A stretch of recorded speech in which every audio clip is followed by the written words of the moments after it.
आप यहीं रहिए, यहीं रहिए, यहां रहिए, आप दोनों यहां रहिए। नमस्कार, एक सेकंड शांत हो जाए। सबसे पहले मैं आप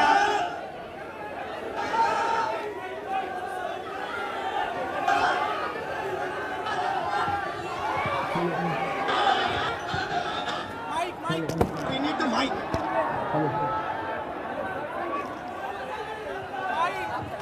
Hello.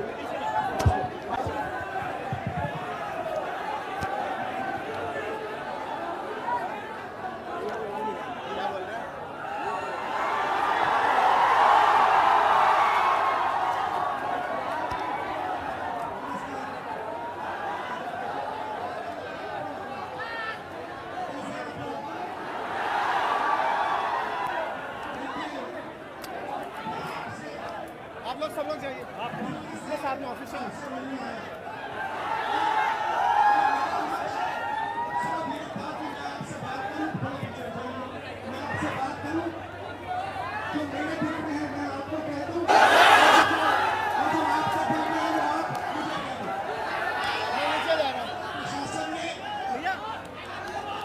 पूरी तरह रोकने की कोशिश की, और मैं पीछे के रास्ते से आपके यहां आ गया। देखिए,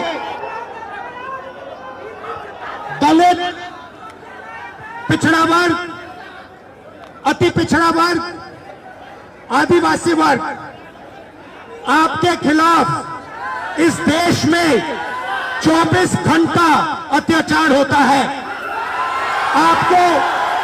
आपको दबाया जाता है, आपको शिक्षा के सिस्टम में रोका जाता है, आपके खिलाफ पेपर लीक किया जाता है और आपके करियर को रोकने के लिए, खत्म करने के लिए किया जाता है। हमने 3 मांगे की हैं। सबसे पहले जाति जनगणना, सही तरीके का जाति जनगणना जो हमने तेलंगाना में किया। दूसरी बात, कानून, हिंदुस्तान का कानून है कि प्राइवेट कॉलेजेस और यूनिवर्सिटीज में आरक्षण होना चाहिए और ना नरेंद्र मोदी, ना बिहार की सरकार उस कानून को लागू कर रही है। इसीलिए हम उन पर दबाव डालेंगे और जब तक, मैं बता रहा हूं, जैसे मैं यहां आया हूं ना, रोक नहीं पाए, वैसे ही नहीं रोक पाएंगे जब तक इन्होंने प्राइवेट इंस्टीट्यूशंस में रिजर्वेशन नहीं किया, तब तक हम आगे बढ़ते जाएंगे, लड़ते जाएंगे। क्योंकि आप 90% हो, आप अपनी स्ट्रेंथ समझो। आपको भटकाकर, डराकर, दबाकर, आपके ध्यान को इधर उधर करके आपको रोका जाता है। इस देश में आपके लिए कोई जगह नहीं है। 90% के लिए इस देश में कोई रास्ता नहीं है। आप ब्यूरोक्रेसी को देखो, सीनियर ब्यूरोक्रेसी में आपके कितने लोग, 0। आप कॉर्पोरेट इंडिया को देखो, कॉर्पोरेट इंडिया में आपके कितने लोग, 0। आप हाई कोर्ट्स देखो, आपके कितने लोग, 0। आप एजुकेशन सिस्टम के मालिकों को देखो, मेडिकल सिस्टम के मालिकों को देखो, आपके लोग कितने, 0। मगर मनरेगा की लिस्ट निकालो, आपके लोगों से भरी हुई है। मजदूरों की लिस्ट निकालो, आपके लोगों से भरी हुई है। सारे के सारे कॉन्ट्रैक्ट, सारा का सारा धन 5-10% के हाथ में जाता है और आपको उल्टी सीधी बात बताकर आपके ध्यान को इधर उधर कर दिया जाता है। आपको एक साथ खड़ा होना है और 3 मांगे हैं। पहली मांग जाति जनगणना, दूसरी मांग प्राइवेट इंस्टीट्यूशंस में, प्राइवेट स्कूल्स और कॉलेजेस में रिजर्वेशन, अति पिछड़ा का, ओबीसी का, दलित का, आदिवासी का। तीसरी बात, SC ST सब प्लान जो आपका पैसा है, जो आपको नहीं दिया जाता है, आपको वो दिया जाना चाहिए। ये 3 चीजें कहने में आपसे आया था। और ये बात समझिए, आप एक बात समझिए, बिहार की पुलिस ने अभी मुझे रोकने की कोशिश की, रोक नहीं पाई। पता है क्यों नहीं रोक पाई?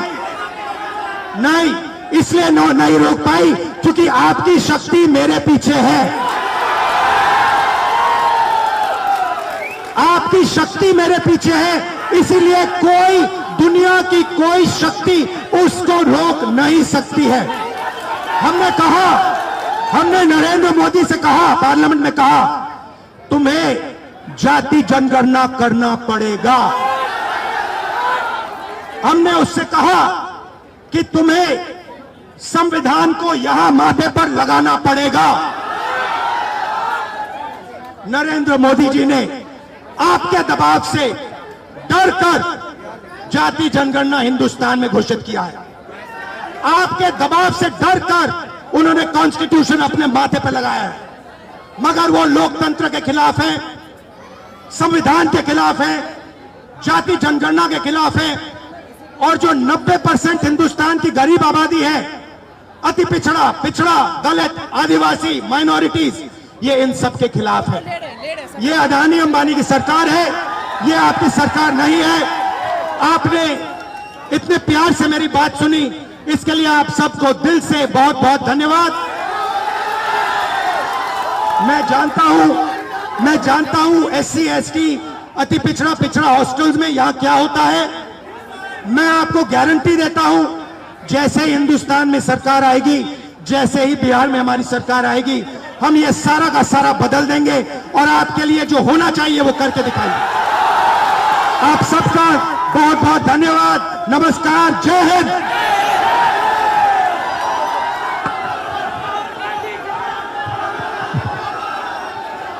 जय भीम, जय भीम, जय भीम। Thank you. जय भीम, और ताकत से जय भीम। नमो बुद्धाय। जय भीम, जय भीम।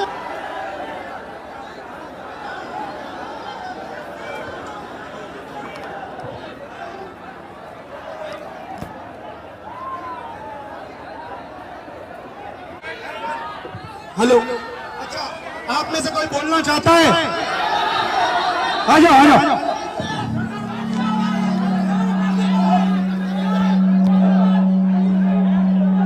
आपका नाम? प्रदीप सर, प्रदीप। यहाँ पे आपके हॉस्टल में क्या हालत है, थोड़ा बताइए मुझे। सर, हॉस्टल की हालत बहुत खराब है, हॉस्टल की हालत बहुत दयनीय है। हम लोग बहुत बुरी स्थिति में रहते हैं सर। यहाँ की जो प्रशासन है उसके द्वारा बीच बीच में मानसिक प्रताड़ना दी जाती है हॉस्टल को खाली करवाकर। सर, आपसे बहुत उम्मीद है, आपसे उम्मीद इसलिए है कि आप नेता प्रतिपक्ष है और आप हमारे देश के अगले यशस्वी प्रधानमंत्री है सर, तो आपसे बहुत उम्मीद है सर। आपसे आपके साइड से, आप सबके साइड से लोकसभा में मैं कौन सा मुद्दा उठाऊं? सर, लोकसभा में सर जो दलित के साथ भेदभाव होता है और शिक्षा का सर जो बजट है दिन प्रतिदिन घटता जा रहा है और कल्याण विभाग की जो सर बजट है वो घटती जा रही है। दलित की शिक्षा तो दलित की शिक्षा योजना स्तर पे मिलती है लेकिन उसको जमीनी स्तर पे नहीं मिलती है सर। ये जो नई शिक्षा नीति है इसमें सर दलित विरोधी है, इसको डिजिटलाइज करने की बात की जा रही है, जबकि हमारे समाज में सर बहुत से लोग डिजिटल से भी बहुत दूर है, उनको डिजिटल का डी भी नहीं पता है। तो उसके लिए सर कुछ किया जाए और जमीनी स्तर पे किया जाए सर। आपसे उम्मीद है सर, आप कर सकते हैं सर। ये जो पूरा शिक्षा का सिस्टम और स्वास्थ्य का सिस्टम प्राइवेटाइज हो रहा है, इसके बारे में आप क्या सोचते हो? सर, ये सर प्राइवेटाइज करने का सर ये सरकार की जो मंशा है सर, उसे SC ST OBC को दूर रखा जाए सिस्टम से। सर, हम लोग शुरू से सिस्टम से दूर हैं, न हमारा मीडिया में कोई है, न हमारा उद्योगपति कोई है, न हमारा बड़ा बड़ा ब्यूरोक्रेट्स में कोई है। तो सर हम लोग को जो उसमें भागीदारी है वो देनी चाहिए सरकार को। मीडिया के बारे में बताइए थोड़ा। सर, जो मीडिया गोदी मीडिया है, गोदी मीडिया सर हम लोग को दिखाती नहीं है, हमारा लोग मेन स्ट्रीम मीडिया में है नहीं, तो हम लोग लोग चाहते हैं कि हम लोग कभी मीडिया प्रतिनिधित्व हो और सर दरभंगा में जर्नलिज्म के लिए कॉलेज हो, जर्नलिज्म के लिए कॉलेज नहीं है। हम लोग जर्नलिज्म करना भी चाहते हैं तो वो प्लेटफॉर्म नहीं मिलती है सर। इसकी हाई एजुकेशन फीस इतनी होती है कि हमारे फीस पे नहीं कर पाते हैं, इसलिए हम लोग कोर्स नहीं कर पाते हैं। सर यूनिवर्सिटी में जो है कोर्स समय पर नहीं होता है, यूनिवर्सिटी में जो है सर बहुत फीस। आप क्या पढ़ते हो? सर मैं अभी DLED कर रहा हूँ सर, सेकेंड ईयर में बाइक माधोपट्टी का होना से।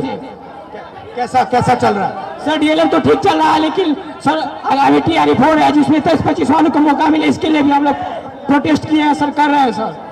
और माता पिता क्या करते हैं? भाई बहन कितने हैं? सर मेरे माता पिता सर, मम्मी तो गृहिणी है, पापा एक मामूली ड्राइवर है सर।